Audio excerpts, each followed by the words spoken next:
So I'm Jan Borghs. I'm a project program manager at Bayard Partnership. I've been doing this for the last 8 years, 9 years now, and enjoying it as much as I can.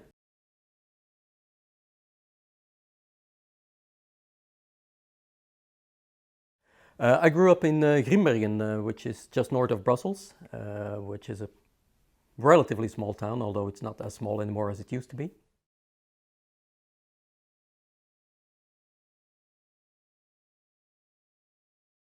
I studied industrial engineering. The reason I chose that was because at the time I was very much interested, I'm talking about mid-80s, late 80s, very much interested in computers technology, which was the thing at the time.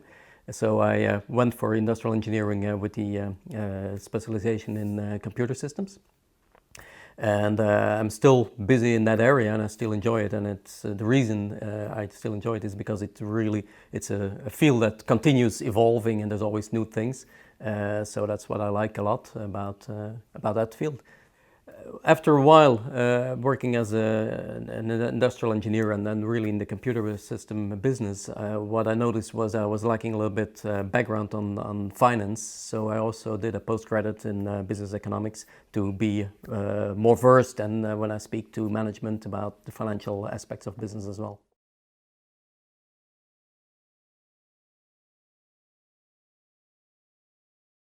I'm very much into music, not so much playing it myself, but listening to it. I go to a lot of concerts, and it's something I really enjoy because it really can take your mind off things, and you can be very quickly in a different world by listening to some great music, and it really can support your mood or get you into a particular mood as well if you feel the need to.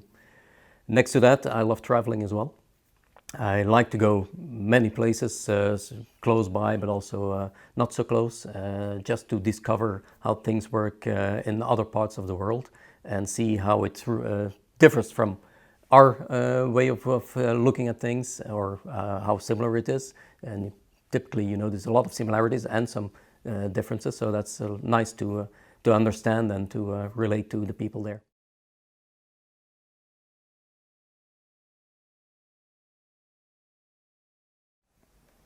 I started out initially as a hardware engineer, fresh from university, and then I quickly grew into a sales role where initially I did sales for software, hardware solutions and projects, and at a fairly young age, got into international sales. So I spent some years traveling around and helping also the local organizations sell the products and the services that we were offering. But at some point, I got the feeling that there was a lot of need from our customers, and they had difficulties. They were struggling with getting things done in the organization, and that's when I started to become more interested in growing into a consulting role and starting to help them, not just selling them a product, but really help them implement the project management, helping them implement project management methodologies so they can more effectively deliver on their projects. And that's what I started out on initially as a consultant, doing more methodology work at organizations, and now I've grown more into delivering actually programs and projects for the customers as well.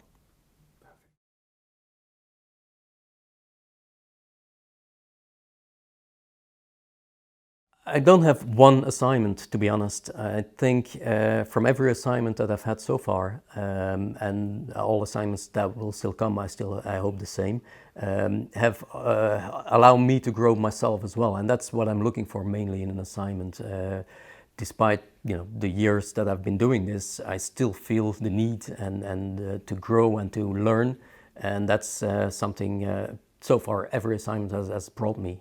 Even the shorter ones, there's always stuff you can learn from other perspectives that people bring in your assignment that you weren't familiar with, but that are equally valuable to your own opinions and your own ways of working.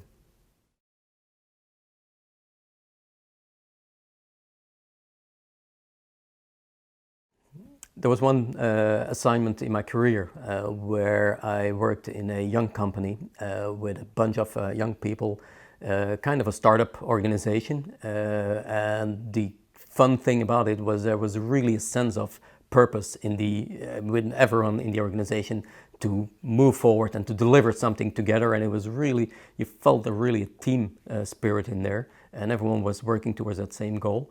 And that's something I try to recreate still on every assignment I work on, is to get that team spirit feeling for, with the team, we're there, we're gonna deliver, no matter what, we're gonna make sure that we deliver.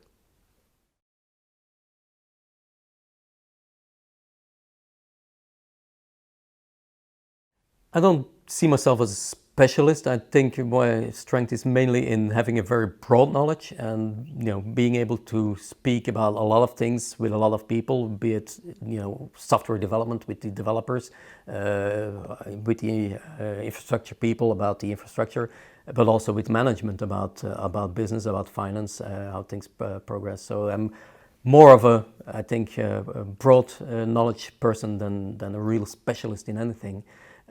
If I would say anything, it's because that's been my interest in the last couple of years at least, well, at least 10 years or more even, is on project methodologies. So be it waterfall, the classic Prince 2 PMI methodologies, but also Agile. I think Agile is still very much misunderstood in many organizations. Many organizations struggle still in implementing it, and I can see it can bring a lot of value and much better ways of working. But the difficulty is that with Agile is that if you want to do it properly, you need to do it from the top to the bottom, or from bottom to top, whatever works best in the organization. But it's got to go through the full range of the organization, not just in IT, in the development department, because then the benefits it will bring are fairly limited.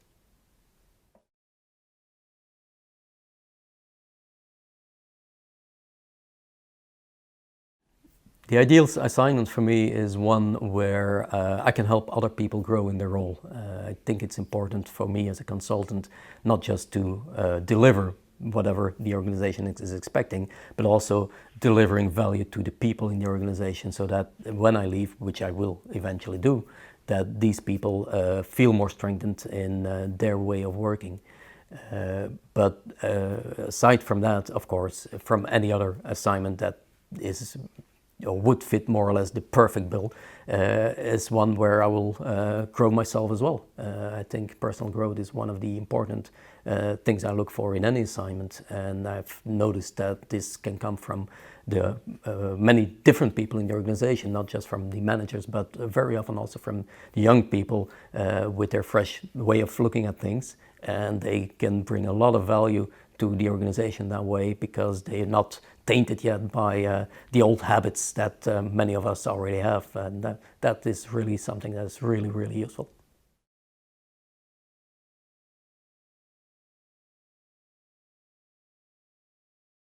Well, I believe in Darwin's credo that says that those that will survive are the ones that are most adept to change, and I think that is something I'll try to apply myself in my daily life, is evolving, learning, continue learning on new technologies, how things are changing, so that you are still with it whenever there's new opportunities coming up.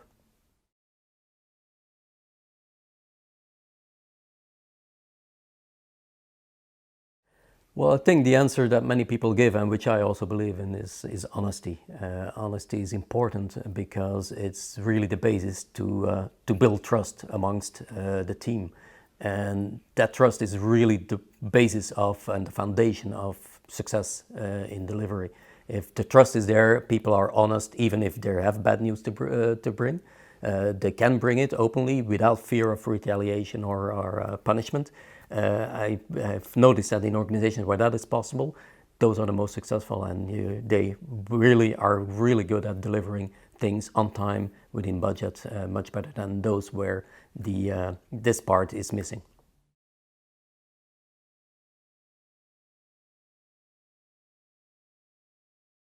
Well, clearly a big trend today is the digitalization of processes, the way of using digital technology to improve the experience for the customer and the internal efficiency of the organization. And I think that is a trend that will still continue for some time. The new technologies with the web technologies enabling a lot of automatization that was previously unthinkable will really continue to drive forward a lot of the organizations today.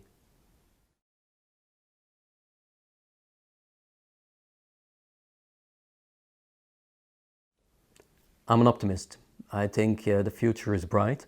There are still many things that are possible. There's a lot of change. The rate of innovation is really still extremely high, which will bring a lot of new possibilities that we can only dream of nowadays.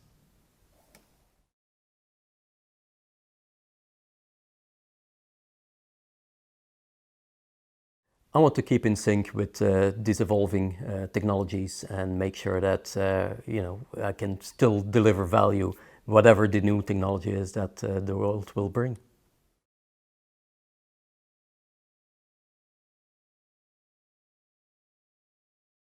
The key takeaway is that Agile can work. It's really one of the first times that I saw that it's possible at an enterprise level to use Agile in an efficient manner and to really get the success with the methodology.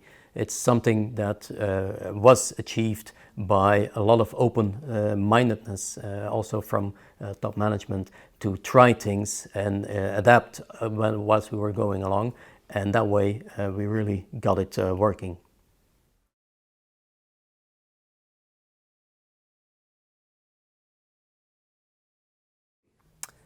Don't be afraid to fail.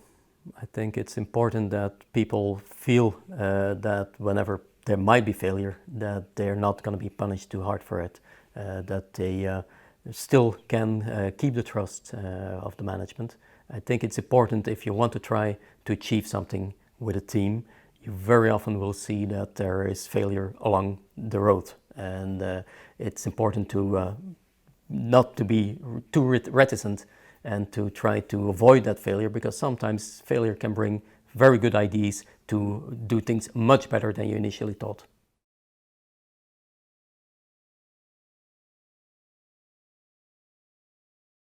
First thing I think, and probably not the exceptional in that, is asking a lot of questions. But what's even more important is that I listen very carefully to the answers that they actually bring to the questions that I ask.